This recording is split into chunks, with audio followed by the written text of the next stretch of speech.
पवित्र शास्त्र लोगन के बीच में परमेश्वर की खास कामन के बारे में बतावेला, जीवन की परमेश्वर के बारे में जाने बदे जरूरी है।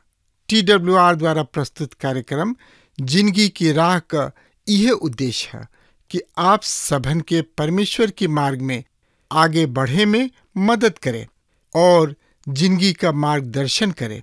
कृपा करके देखी सुनी ताकि परमेश्वर आपकी जिंदगी का मार्गदर्शक ठहरे। नमस्कार। आज हमने के देखे के परमेश्वर के अधिकार सब सृष्टि और अंतरिक्ष पर बा। यदि मनुष्य दीनता से आपन दशा के मान ले तो ऊ दया करलन। यदि हमनी के दिल से परमेश्वर की पुकारब जाता ऊ हमनी के सुनेलन।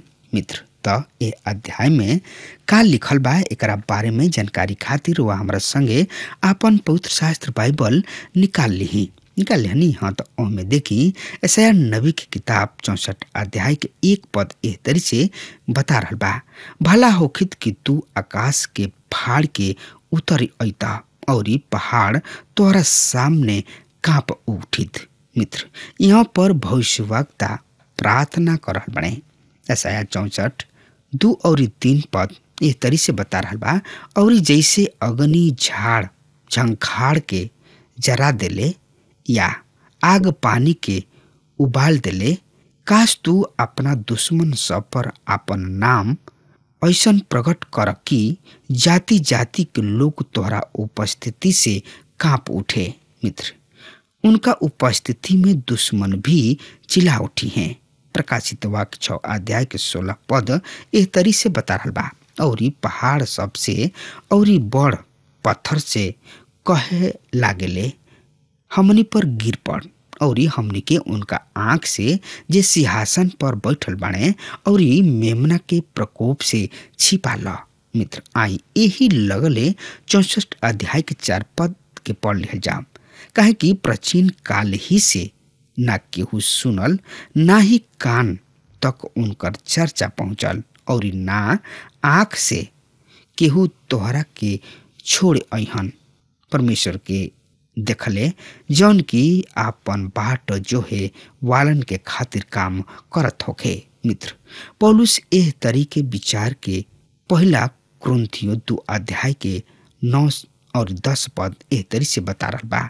सुनी ध्यान से, परमेश्वर विश्वास जोग हमें जेकरा द्वारा तू उनकर बेटा हमार प्रभु यीशु मसीह के संगति में बुलावल गइल बड़ा। अब हे भाई लोग, हम प्रभु यीशु मसीह के नाम से तोहनी लोग से आग्रह करतानी कि तोहनी लोग सब केहू एक ही बात कह, और तोहनी लोग में फूट ना होके, पर तोहनी लोग के मन और विचार में पूरा तरी से एकता होके। प्रिय मित्र पहला कुरिन्थियों 13 अध्याय के 12 पद एह तरी से बतावता, अभी तो हमरा दर्पण में धुंधरावल दिखाई पड़ता, पर ओ समय आमने सामने देखब। इस समय हमार ज्ञान अधूरा बा, पर ओ समय पूरा तरी से जानब, जैसे हम खुद भी पूरा तरी से जानल गइल बानी। पर अब विश्वास आशा प्रेम ये तीनों अस्थाई है, पर इस सब में बड़ का जानतानी प्रेम है। मित्र परमेश्वर अपना लोगन से हवा में मिली है और आपन राज यह पृथ्वी पर स्थापित करी है। यशायाह नबी की किताब 64 अध्याय के 6 पद यह तरी से बता रहा बा, काहे कि हमनी के सब अशुद्ध मनुष्य के तरी है जा, और हमनी के अधर्म के काम मैला और चिथड़ा के समान बा। हम सब के सब पतई के समान मुरझा जाई, और हमनी के अधर्म के काम हमनी के हवा के समान उड़ा ले जाली।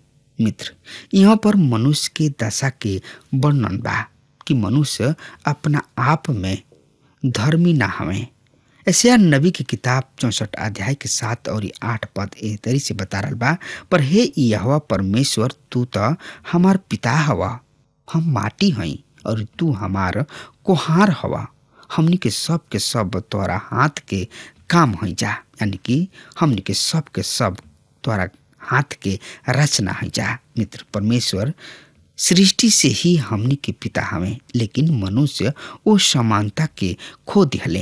हमनी के परमेश्वर के संतान केवल एक ही तरी से बन सकतन जा। यूहन्ना 1 अध्याय के 12 और 13 पद ए तरी से बतावता, पर जितना केहू उनका के ग्रहण कइल उ ओहनी लोग के परमेश्वर के संतान होके के अधिकार दिहले, अर्थात ओहनी लोग के जे उनका नाम पर विश्वास करलन, उ ना तो खून से, ना ही शरीर के इच्छा से और ना मनुष्य के इच्छा से, पर परमेश्वर से पैदा भइल बाणे।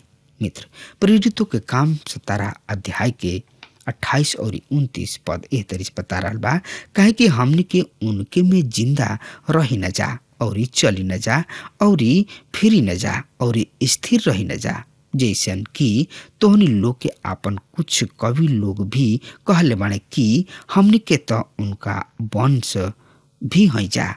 ऐसे परमेश्वर के वंश होके हमनी के ई कबहू ना सोचे के चाही कि परमेश्वर सोना या रूपा या पत्थर के कोनो कारीगरी के ऐसन बाड़न जौन आदमी के कला और विचार से गढ़ल गइल होके। मित्र, आई यही लगले यशायाह नबी की किताब 16 अध्याय के 10 पद एह तरी से बता रहा बा, तोहार पवित्र नगर निर्जन बन जाए, सियोन तो सुनसान और यरूशलेम उजाड़ हो गइल बा। मित्र, ई भविष्यवाणी पूरा भइल। दूसरा राजा 25 अध्याय के 9 और 10 पद एह तरी से बता रहा बा, और उ यहोवा परमेश्वर के भवन, राजभवन और यरूशलेम के सब घर अर्थात सब बड़ घर आगी से फूक दिहले, और कसदी सबके सब सेना जौन की पहरेदार के सरदार के साथ रहे यरूशलेम के चारों ओर के दीवाल के ढाई दिहले।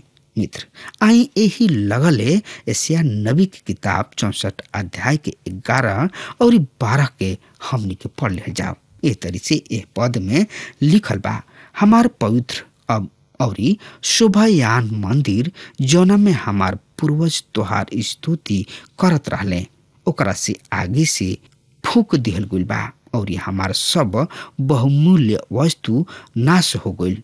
हे यहोवा परमेश्वर, का ये सब बात के होत भी तू अपना आप के रोकले रहबा? का तू शांत रह के हमरा के बहुत ही पीड़ित करबा? मित्र, अब भविष्यवक्ता सवाल के साथ ये अध्याय के बंद करतानी। आई अब देखल जाओ यशायाह नबी की किताब 65 अध्याय के अध्याय 64 में हमनी के देख ले रही जा कि यहाँ पर भविष्यवक्ता लगातार राजा से प्रार्थना लोगन की खातिर करताने। अध्याय 65-66 अध्याय में दुआ प्रार्थना के जवाब प्रतीत होता। यहाँ पर हमनी के परमेश्वर के राष्ट्र के त्यागे के कारण दिखाई पड़ता। यशायाह नबी की किताब 65 अध्याय के 1 पद ए तरी से बता रहा बा, सुनी ध्यान से, जे हमरा के पूछत भी ना रहले ओहनी लोग के आपन खोजी बने दिहनी, जे हमरा के खोजत भी ना रहे ओहनी लोग से हम मिलनी, जौन जाति हमरा के नाम लेके ना पुकारले उनका से हम कहनी हम यहाँ बानी यहाँ। मित्र, अब यहाँ पर आन जाति सब के खातिर बात कर रहल बने, जेकरा खातिर सुसमाचार आइल बा। जब पौलुस फिलिपी में अइलन त मकिदुनिया के एगो आदमी खातिर दर्शन देखले, और जब वहाँ गोलन त वहाँ केवल एगो आदमी ही ना बल्कि एगो औरत लिदिया के भी पौले, जौन की प्रार्थना सभा चलावत रहे।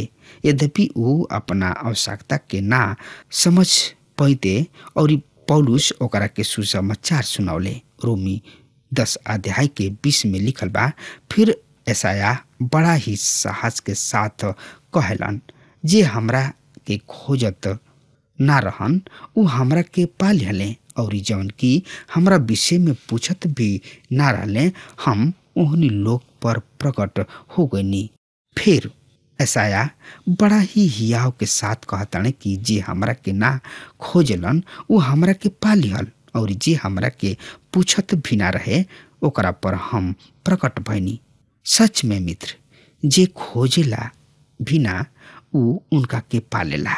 एशिया 65 अध्याय के 2 पद एह तरी से बता रहा बा, हम एगो विद्रोही प्रजा के लोगन के ओर दिन भर हाथ फैलौले रही, जौन की अपना ही इच्छा से ऐसन राह पर चलेलन जौन की ठीक ना ह। मित्र, यहाँ पर उ इसराइल के यहूदी सब के बातचीत करत रहन। सुसमाचार पहले यहूदी सब के बीच में आयल। रोमियो के पत्री 10 अध्याय के 21 पद के हम पढ़े जा रहा बानी, सुन ध्यान से।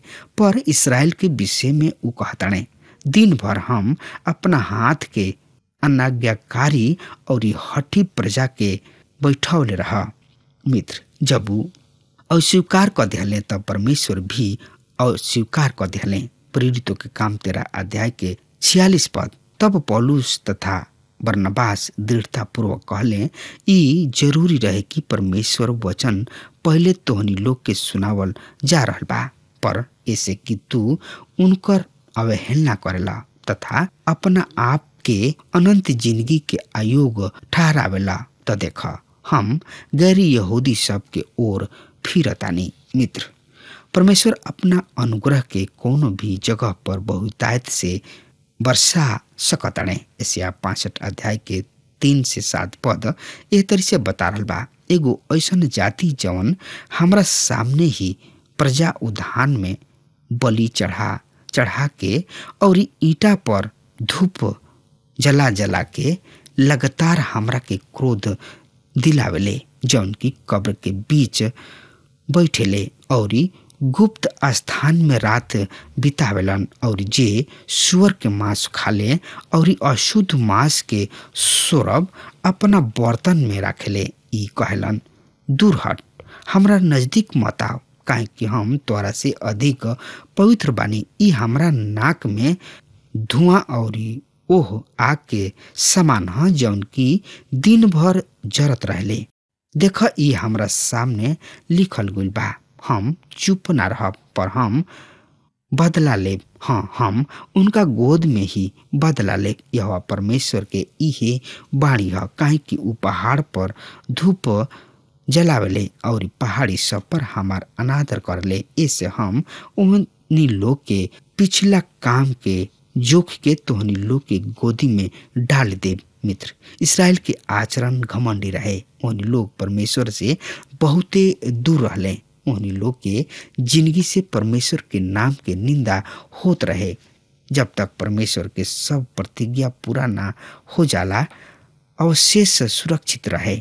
एशिया 65 8 और 9 पद एह तरी से बता रहल बा, यह परमेश्वर एह तरी से कहताणे, जब दाग के झोंप में रस मिलेला तब लोग कहलन, ओकरा के नाश मत करा। हम याकूब में से एगो वंश और यहूदा में से अपना पहाड़ सब खातिर एगो बारिश पैदा करब। हमार चुनल उनकर उत्तराधिकारी हुई हैं और हमार दास निवास करी हैं। मित्र, अब वहाँ पर दंड और न्याय के अलावा कुछ ना है। ऐसे नबी की किताब 65 अध्याय के 14 पद एह तरी से बता रहल बा, देखा हमार दास हर्षित मन से जय जयकार करी हैं, पर तू खेदित दिल से चिचियबा और टूटल मन से हाय हाय करबा। आगे नया पृथ्वी नया सड़क के प्रकाशन है। ऐसे नबी की किताब 65 अध्याय के 17 पद ए तरी से बता रहल बा, काहे कि देखो हम नया आकाश और नया पृथ्वी के सृजना और पहला बात याद ना कल जाई ना, अथवा सोच विचार में भी ना आई। मित्र, मत्ती रची सुसमाचार 25 अध्याय के 34 पद बता रहल बा, तब राजा आपन दहिना हाथ वालन से कहिए, हे हमार पिता के धन्य लोग आव लोग, ओ राज के अधिकारी बन लोग, जौन की जगत के उत्पत्ति से तोहनी लोग खातिर तैयार कइल गइल बड़ा। जब हमनी के दूसरा पतरस के पत्री ओकर 3 अध्याय के पढ़ी ना जा तो हमनी के वहाँ पर 3 गो संसार के पता चलेला। पहला जौन की नूह के समय नष्ट भ गइल रहे, दूसरा अभी संसार के ह, और तीसर का जौन की ए संसार के नष्ट होखला के बाद नया बनी, नया सड़क और पृथ्वी के निर्माण हुई। ऐसे 65 अध्याय के 18 पद पर हम जौन सृज्य पर बानी ओह में हरदम खातिर आनंदित और हर्षित होकर, काहे कि देख हम यरूशलेम के आनंद के और उनका प्रजा के हर्ष के कारण होखे खातिर सुजब। मित्र, यहाँ पर एशिया मिलेनियम आशीष तथा अनंत काल के आशीष के साथ साथ वर्णन करल बने। हम इहे समझतानी कि रउआ नया सड़क और नया पृथ्वी ला सकतानी जब तक परमेश्वर के न्याय के कार्यक्रम पूरा नहीं हो जात। न्याय के बाद ही सब कुछ संभव बा। यरूशलेम आनंद के शहर हुई, वो शहर में परमेश्वर के आनंद के भरपूरी हुई। 19 और 20 पद एह तरी से बता रहा बा, यरूशलेम के कारण आनंदित और अपना प्रजा के कारण हर्षित होकबा।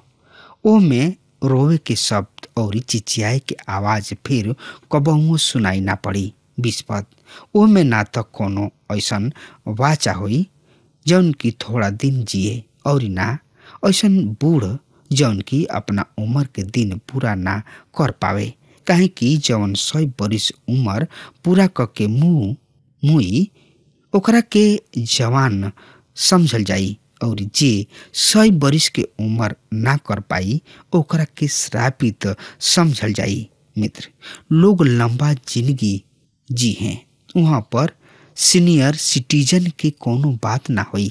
हमनी के सब केहू जवान हो जा। एशिया नबी की किताब 65 अध्याय 21 से 25 पद में पावल जाला। मित्र, आज ऐसा ना होला। मेमना और भेड़िया एक साथ चर नहीं के सकत। यदि ऐसा भइल तो भेड़िया मेमना के खा जाई। आई अब देखल जाओ एशिया नबी की किताब 66 अध्याय के। यह अध्याय के मुख्य विषय है सृष्टिकर्ता, शासक, छुटकारा देवे वाला, न्यायी, फिर निर्माण करता। परमेश्वर बचल लोगन के और भुलाइल दोनों लोगन के लक्ष्य के निर्माण निर्णय ले ले। आज हम प्रार्थना करतानी तुहार राज आवे, तुहार इच्छा जैसे स्वर्ग में पूरा होता वही तरी पृथ्वी पर होके। मत्ती 6:10। एशिया 66 में राज आ चुकल बा। एशिया नबी की किताब 66 अध्याय के 1 पद एह तरी से बता रहा बा। सुनि ध्यान से, हम एह पद के रोज सामने पढ़ल बानी। यह परमेश्वर एह तरी कहताणे, स्वर्ग हमार सिंहासन और पृथ्वी हमार चरण के चौकी है। तब तू हमरा खातिर कहवा घर बनैबा, कहवा आराम के स्थान बनीबा। मित्र, ई छोट धरती जौना पर हमनी के रही न जा महत्वपूर्ण ना है। ई तक केवल परमेश्वर के चौकी ही है। यहाँ पर परमेश्वर पूछ रहल बने, तोहन लोग हमरा खातिर कैसन भवन बनैबा और हमरा आराम के कौन स्थान होई। इस संसार के कोनो भी भवन में परमेश्वर समान निकल सकत। और सुलेमान ये बात के पहचान ले रहन। जब वो भवन बनौले उस समय समर्पण के समय वो कहले रहन, का सचहु परमेश्वर पृथ्वी पर वास करी है।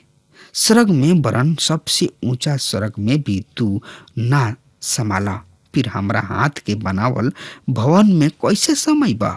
मित्र, आगे देखी सृष्टिकर्ता के बारे में एशिया 66 अध्याय 2 पद का कहतने।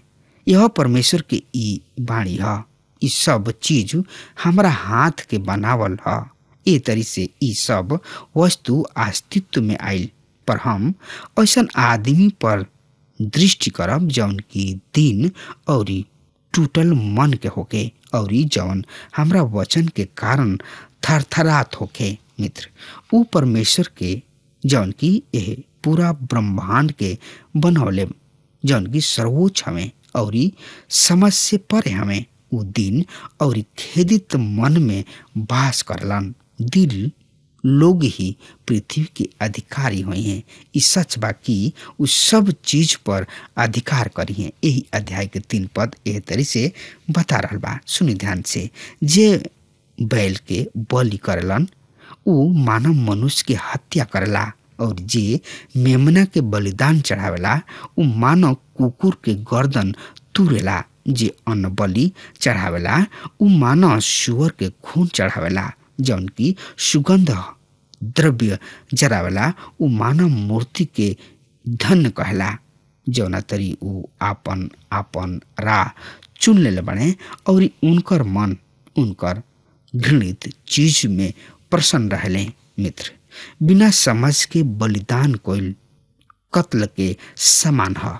सब बात प्रभु यीशु के ओर से सांकेतिक होखे के चाहिए। ये हाली जौन आज्ञा रहे अब पाप हो गई।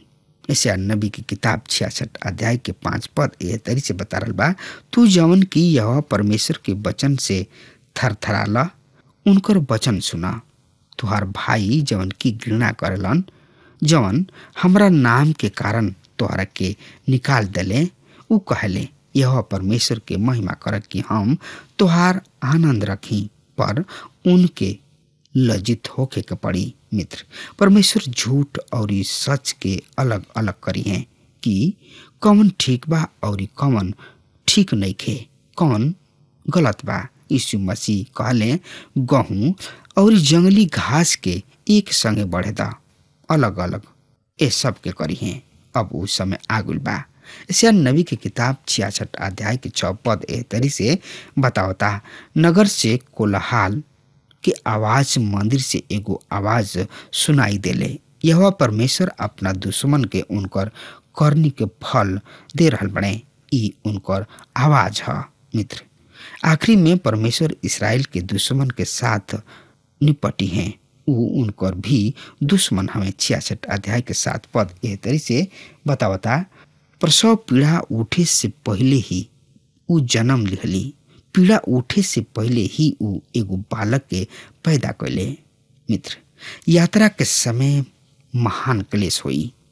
प्रभु यीशु मसीह के जन्म के बाद इसराइल के महान क्लेश से गुजरे के पड़ी। उनकर पीड़ा उठे से पहले ही उ जन्म दिहलन। उनकर पीड़ा होके से पहले ही बेटा जन्मल और उ यीशु मसीह हमें। ई एगो ध्यान देवे जोग वाला बात बा। 66 अध्याय के 9 पद एह तरी से बता रहल बा, काहे कि देख यह परमेश्वर आग के समान अहन और उनकर रथ बवंडर के तरी होई, जौना से उ आपन क्रोध जलजलाहट के साथ और आपन फटकार के आग के लपट के साथ प्रकट करी हैं। मित्र, परमेश्वर यह बात पर निश्चित रूप से ध्यान दी है कि जौन कुछ उ कहले रहन उ पूरा भइल कि ना। ई कतना बढ़िया बात बा।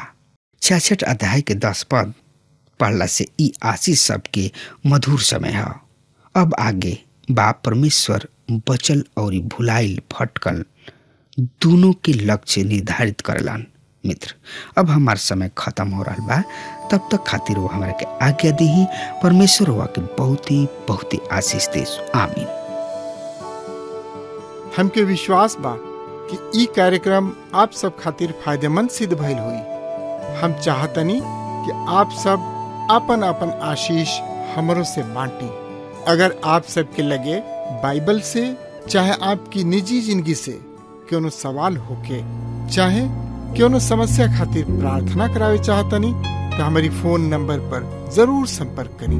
परमेश्वर आप सबके बहुत आशीष प्रदान करें और आज का दिन आप खातिर सुखद बनावे।